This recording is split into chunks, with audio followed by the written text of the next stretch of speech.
ಎಲ್ರಿಗೂ ನಮಸ್ಕಾರ. ನೀವು ನೋಡ್ತಿದ್ದೀರಾ ಸಾಗರ್ ಅಪ್ಡೇಟ್ ಚಾನಲ್. ಯಾವೆಲ್ಲ ವಿದ್ಯಾರ್ಥಿಗಳು SSLC ಮತ್ತು PUC ಎಕ್ಸಾಮ್ ಬರೆದ್ಬಿಟ್ಟು ನೀವು ಪಾಸ್ ಆಗಿದ್ದೀರಾ, ಅಂಥ ವಿದ್ಯಾರ್ಥಿಗಳಿಗೆ ಪ್ರೈಸ್ ಮನಿ ಅಪ್ಲಿಕೇಶನ್ ಹಾಕೋಕ್ಕೆ ಡೇಟ್ನು ರಿಲೀಸ್ ಮಾಡವ್ರೆ.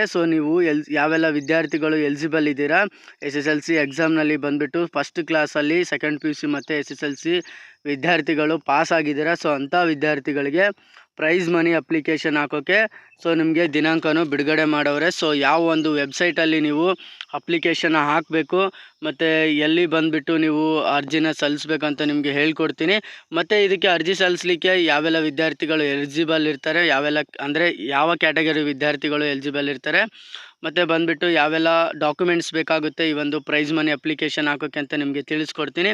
ಇಲ್ಲಿ ನೋಡ್ಕೊಳ್ಳಿ, ಸಿಂಪಲ್ಲು. ಈ ವರ್ಷ ಏನಾದರೂ SSLC ಮತ್ತು PUC ಎಕ್ಸಾಮ್ ಬರೆದಿರ್ತಕ್ಕಂಥ SC ST ಸ್ಟೂಡೆಂಟ್ಸ್ಗಳು ಮಾತ್ರ ಇದಕ್ಕೆ ಎಲಿಜಿಬಲ್ ಇರ್ತಾರೆ. SC ST ಸ್ಟೂಡೆಂಟ್ಸ್ಗಳು ಬಂದುಬಿಟ್ಟು SSLC PUCನಲ್ಲಿ ಫಸ್ಟ್ ಕ್ಲಾಸಲ್ಲಿ ಪಾಸ್ ಆಗಿರಬೇಕು. SSLCನಲ್ಲಿ ಬಂದುಬಿಟ್ಟು ನೀವು ಫಸ್ಟ್ ಕ್ಲಾಸಲ್ಲಿ ಏನಾದರೂ ಪಾಸ್ ಆಗಿದ್ದರೆ ಅಂಥ ವಿದ್ಯಾರ್ಥಿಗಳು, SSLC ವಿದ್ಯಾರ್ಥಿಗಳು 60% ಅಂದರೆ ಫಸ್ಟ್ ಕ್ಲಾಸಲ್ಲಿ ಪಾಸ್ ಆಗಿದ್ದರೆ ಅವ್ರಿಗೆ 7,000 ರೂಪಾಯಿ ಪ್ರೋತ್ಸಾಹ ಧನ ಸಿಗುತ್ತೆ. ಅಕಸ್ಮಾತ್ ಏನಾದರೂ ಡಿಸ್ಟಿಂಕ್ಷನ್ನಲ್ಲಿ ಅಂದರೆ 75ಇಂದ 85 ಒಳಗಡೆ ತೆಗೆದಿದ್ರೆ ಅಂಥ ವಿದ್ಯಾರ್ಥಿಗಳಿಗೆ 15,000 ರೂಪಾಯಿ ಸಿಗುತ್ತೆ. ನೆಕ್ಸ್ಟ್ ಬಂದುಬಿಟ್ಟು ನೋಡ್ಕೊಳ್ಳಿ, ಇಲ್ಲಿ PUC ಪಾಸ್ ಆಗಿರ್ತಕ್ಕಂಥ ವಿದ್ಯಾರ್ಥಿಗಳು ಅಂದರೆ SC ST ಸ್ಟೂಡೆಂಟ್ಸ್ಗಳಿಗೆ ಮಾತ್ರ ಎಲಿಜಿಬಲ್ ಇರುತ್ತೆ. ಅಂಥ ವಿದ್ಯಾರ್ಥಿಗಳಿಗೆ 60% ತೆಗೆದಿದ್ರೆ 20,000 ಬರುತ್ತೆ. 75ಇಂದ 80 ಅಬೌವ್ ತೆಗೆದಿದ್ರೆ ಅವ್ರಿಗೆ 30,000 ಬರುತ್ತೆ.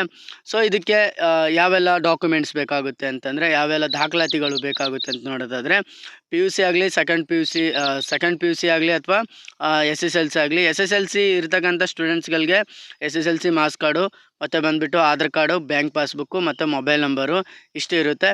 ಬಂದುಬಿಟ್ಟು ಅರ್ಜಿ ಹಾಕಿದ ನಂತರ ನೀವು ಹೋಗ್ಬಿಟ್ಟು ಆ ಒಂದು ಡಾಕ್ಯುಮೆಂಟ್ ಕೊಡಬೇಕು ಅಂತಂದರೆ, ಫಸ್ಟ್ ನೀವು ಎಲ್ಲಿ ಸ್ಟಡಿ ಮಾಡಿಬಿಟ್ಟು SSLC ಪಾಸ್ ಆಗಿರ್ತೀರ ಅಲ್ಲಿದು ಸೀಲಿ ಸಿಗ್ನೇಚರ್ ತೊಗೊಂಡ್ಬಿಟ್ಟು ನೀವು ಸೋಷಲ್ ವೆಲ್ಫೇರ್ ಡಿಪಾರ್ಟ್ಮೆಂಟ್ಗೆ ಕೊಡಬೇಕಾಗುತ್ತೆ. ಅದು ಒರಿಜಿನಲ್ ಮಾರ್ಕ್ಸ್ ಕಾರ್ಡ್ ಇರಬೇಕು. ಸೆಕೆಂಡ್ PUC ಪಾಸ್ ಆಗಿರ್ತಕ್ಕಂಥವ್ರಿಗೆ ಸೇಮು SSLC ಅಂಕಪಟ್ಟಿ ಬೇಕಾಗುತ್ತೆ ಮತ್ತು ಸೆಕೆಂಡ್ PUC ಅಂಕಪಟ್ಟಿ ಬೇಕಾಗುತ್ತೆ, ಆಧಾರ್ ಕಾರ್ಡು ಮತ್ತು ಬಂದುಬಿಟ್ಟು ಬ್ಯಾಂಕ್ ಪಾಸ್ಬುಕ್ಕು ಮತ್ತು ನಿಮ್ಮ ಒಂದು ಮೊಬೈಲ್ ನಂಬರ್ ಚಾಲ್ತಿಯಲ್ಲಿರಬೇಕು. ಅಷ್ಟು ಬೇಕಾಗುತ್ತೆ. ಎಲ್ಲಿ ಅರ್ಜಿ ಸಲ್ಲಿಸಬೇಕು? ಎಲ್ಲಿ ಅರ್ಜಿ ಸಲ್ಲಿಸ್ಬೇಕಪ್ಪ ಅಂತಂದರೆ ನಿಮ್ಗೆ ಡೌಟ್ ಇದ್ದರೆ ನಿಮ್ಮ ಒಂದು ಗೂಗಲ್ ಬ್ರೌಸರ್ನ ಓಪನ್ ಮಾಡ್ಕೊಂಡು ಇಲ್ಲಿ SWD ಸರ್ವಿಸಸ್ ಪ್ರೈಸ್ ಮನಿ ಅಂತೇಳಿ ನೀವು ಅಲ್ಲಿ ಸರ್ಚ್ನ ಮಾಡ್ಕೊಳ್ಳಿ. ಫಸ್ಟ್ನೇ ವೆಬ್ಸೈಟೇ ಶೋ ಆಗುತ್ತೆ. ಈ ಒಂದು ವೆಬ್ಸೈಟ್ಗೆ ಬಂದುಬಿಟ್ಟು ನೀವು ಇಲ್ಲಿ ಅರ್ಜಿ ಸಲ್ಲಿಸ್ಬೋದು. ನೋಡ್ಕೊಳ್ಳಿ, ಇಲ್ಲಿ ಡಿಗ್ರಿ PUC ಎಲ್ಲನೂ ಇಲ್ಲಿ ಕೊಟ್ಟವ್ರೆ. ನಿಮಗೆ ಈಗಾಗಲೇ ನಾನು ಇದ್ರ ಬಗ್ಗೆ ವಿಡಿಯೋನ ಮಾಡವ್ನಿ, ಯಾವ ರೀತಿ ಅರ್ಜಿ ಹಾಕಬೇಕು ಅಂತೇಳಿ ತಿಳಿಸ್ಕೊಡ್ತೀನಿ. ನಿಮ್ಮ ಯೂಟ್ಯೂಬ್ನ ಓಪನ್ ಮಾಡ್ಕೊಳ್ಳಿ.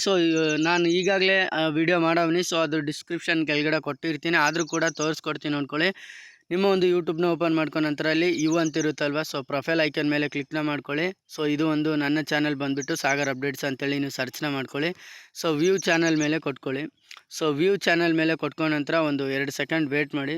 ಕೊಟ್ಟ ನಂತರ ನೋಡ್ಕೊಳ್ಳಿ, ಈ ರೀತಿ ಒಂದು ಹೋಮ್ ಪೇಜ್ ಓಪನ್ ಆಗುತ್ತೆ. ಇಲ್ಲಿ ವೀಡಿಯೋಸ್ ಅಂತ ಐತೆ ಅಲ್ವಾ, ಈ ಒಂದು ವೀಡಿಯೋಸ್ ಮೇಲೆ ನೀವು ಕ್ಲಿಕ್ನ ಮಾಡ್ಕೊಳ್ಳಿ.